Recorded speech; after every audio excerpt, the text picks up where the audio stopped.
Hello, my wonderful, beautiful, lovely friends. Guys, welcome back to another episode of r/I Do Work Here Lady, where you'll hear stories about people who actually work places, getting mistaken as not. And the stories are super entertaining. Guys, I've had a little too much coffee this morning. So, guys, in this episode, I've actually got stories that have been emailed to me by some lovely subscribers. So we're diving into those stories today. There's going to be 3 of them. The first story, a new employee attempts to throw out a CEO of a company. Oof. The second story is a mishap at a clothing store. And we'll finish off with a student teacher who's mistaken as a student. Guys, I'm too excited. I hope you stay for the stories today and do hit that subscribe button for future stories. Let's dive in. This first story is titled, When the Boss Looks Like a Random. I witnessed this happen a little while back, and I thought it would be funny to share. So I've been working at this office for about 5 years now, and have built a pretty good rapport with everyone. It's a medium-sized company with about 100 employees spread between 3 locations, and we get to interact with our executives once in a while. They're super friendly people and take the time to get to know you. So last summer, we had a new hire in the office for the sales team. We'll call him Tim for storytelling purposes. He was younger, maybe early 20s, and was brought on by the sales manager Rick, who was his uncle. Though his uncle was manager, Tim was eager to learn and prove himself, always wanting to be more confident and sure of himself, so he ended up portraying himself a certain way, which came off a little arrogant, especially when it came to meeting customers, but he was working on that. When he was hired, it just so happened that many of the employees were on summer vacations with their families. So Tim here didn't fully get introduced to everyone. Because most people were away, Tim also helped the sales team cover a lot of the sales calls, such as walk-ins, phone calls, emails, etc. Now, our office was also in an industrial area, so it's happened in the past that someone off the street has waltzed in and stole laptops or computers in broad daylight. We've also had some sketchy-looking individuals come in to use the bathroom, and then they destroyed it. One day, Tim and I were in the showroom, taking a look at new product and familiarizing ourselves with it. I went around the corner to look at the computer to print out some info when I heard the front doors open and Tim greeted whoever entered. I took a peek and saw the back of an older gentleman who was wearing a worn-down polo, khaki pants, a shabby fishing hat, and some runners. I didn't think much of it, and went about my business on the computer. After a while, I heard Tim say aloud, "You can't go back there, sir. That's for employees only." Ah, the old man tried to go through our employee doors. Good on Tim for stopping him. Then I hear, "Ha! You? No you don't." Some mumbling response that I couldn't hear, to which Tim responded, "Are you trying to be clever? I know everyone here. You're just trying to steal stuff, aren't you?" Uh-oh. That didn't sound like a friendly conversation anymore. So I poked my head out, still only able to see the old man's back, and Tim pointing at the door saying, "Sir, I'm gonna have to ask you to leave now." I got a little closer and heard the old man reply, "Young man, I'm the CEO of this company. Get your hands off me." I felt my stomach knot up a little as I recognized the voice. I quickly ran over there to witness Tim holding the old man by the elbow and forcibly leading him to the door. I shouted at Tim to calm down as it was totally the company's CEO.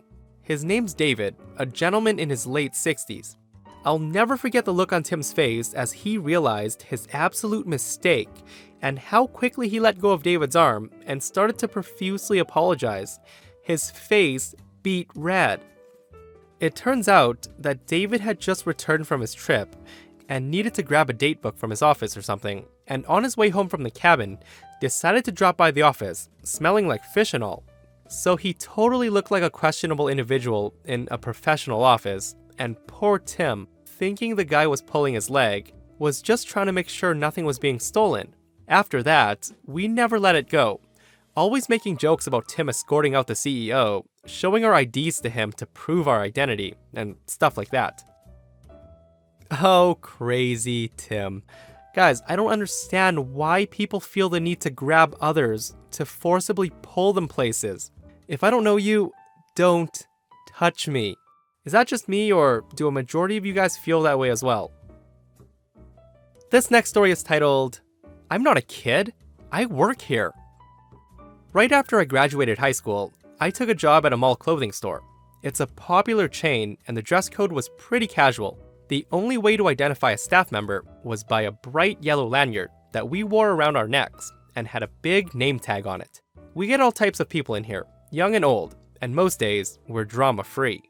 One day, I was putting clothes back to the racks, and there was a middle-aged lady looking at her clearance section, which was against the wall. It had clothes near the bottom, then clothes near the top.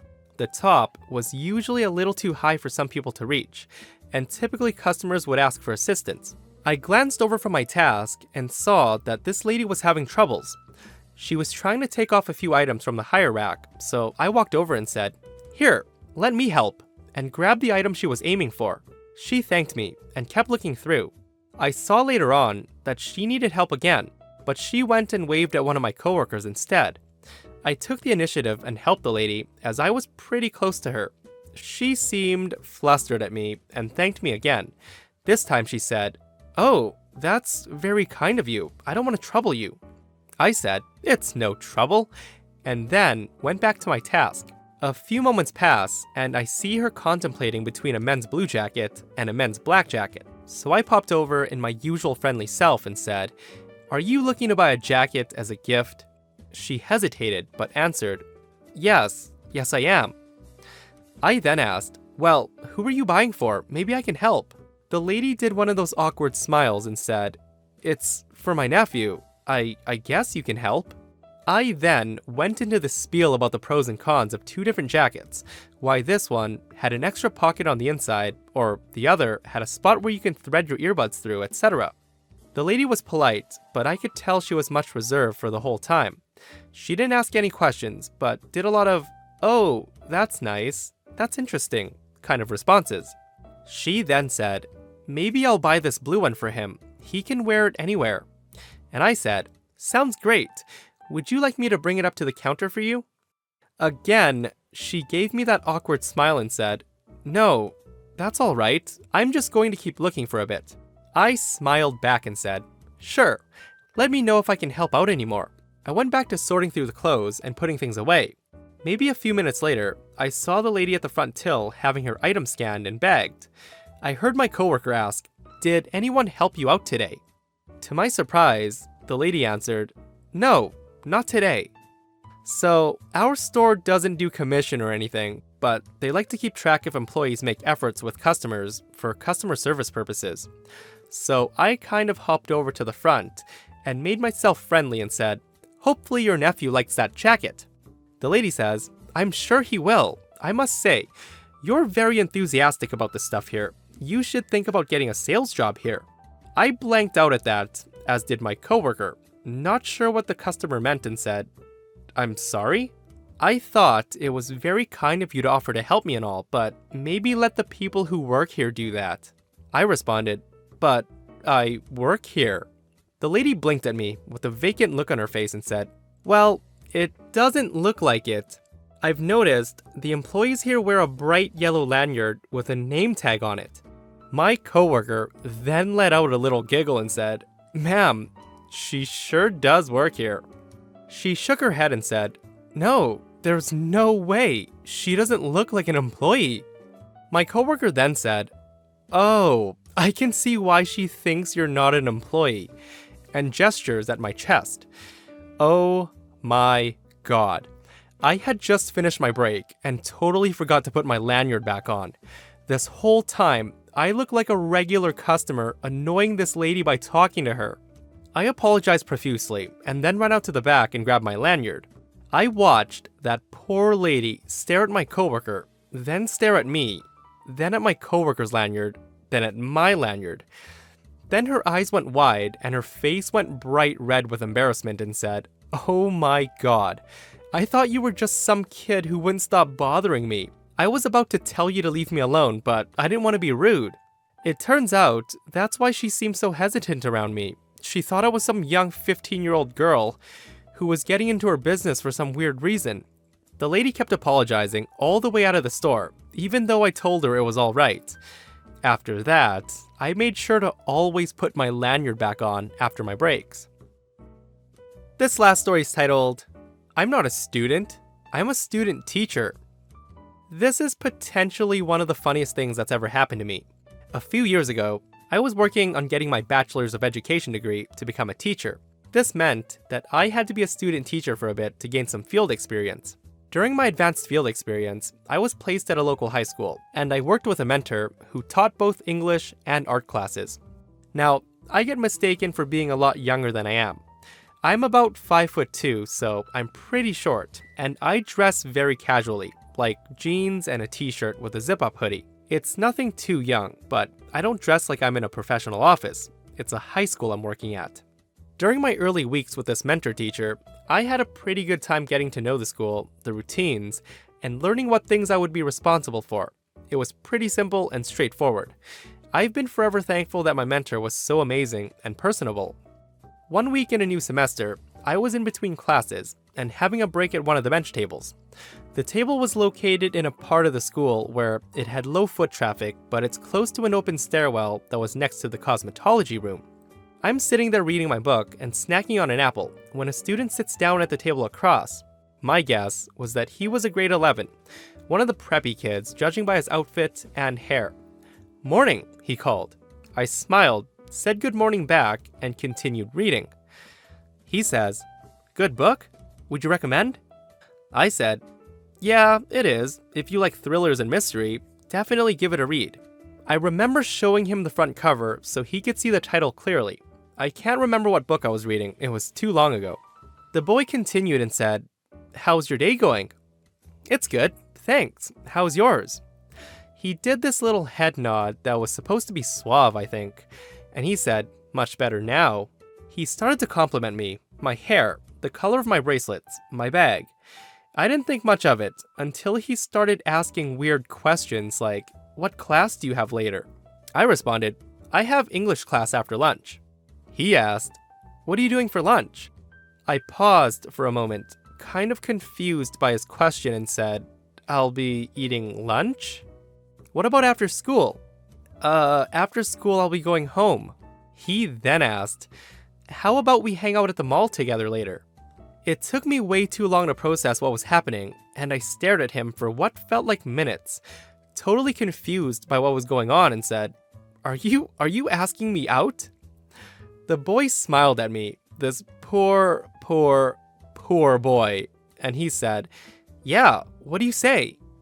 When it finally hit me, which felt like a light bulb go off in my head, I laughed out loud and said, "Oh my god, no. I'm not a student, I work here. I'm a student teacher. I'm like 10 years older than you." I felt so horrible that I didn't catch on earlier, but this kid was so embarrassed. He just got up and took off. He didn't even answer me or anything, he just booked it. I think I even called out, "I'm sorry," as he was power walking away, not entirely sure if he even heard me. So the worst part of this was not for me, but for the boy. It turns out he was on family vacation for a couple of weeks when I started student teaching, and he was in my English class later that afternoon. When he saw me up front with his teacher, the kid hid behind his binder every day. And for the rest of the time I was at school, if I saw him in the hallway or anything, he'd turn on his heel, totally embarrassed, and would never make eye contact with me. Good old high school. I had this one student teacher who I'm pretty sure was there for attention more than anything. So she had this crazy tattoo of a tree on her back, and I remember a few times where she was in front of the class teaching, and guys would yell, "Show us your tattoo!" And she would freaking lift up her shirt in the middle of teaching to expose her whole backside so the kids could look at it. I don't remember anything she taught, by the way. I just remember that tree tattoo that she showed too many times to kids. Like, me and my friends were just sitting there thinking, should she be lifting up her shirt in class to, like, show us her tattoo? Like, is this something teachers should be doing? I mean, the tree tattoo was pretty sick. But, you know, she seemed like she wanted attention more than anything. And that, my friends, wraps up another episode of I Do Work Here, Lady. I want to thank the lovely subscribers for the story submissions today because they were simply amazing stories. Guys, if you want to send me a story and don't have read it, my email is in the description box below. If you missed the last episode of r/IDOWorkHereLady, an owner of a law firm is mistaken as a homeless man, and security puts on a freaking surprise Pikachu face when they find out. So check that out if you haven't already, and I'll see you guys in the next one.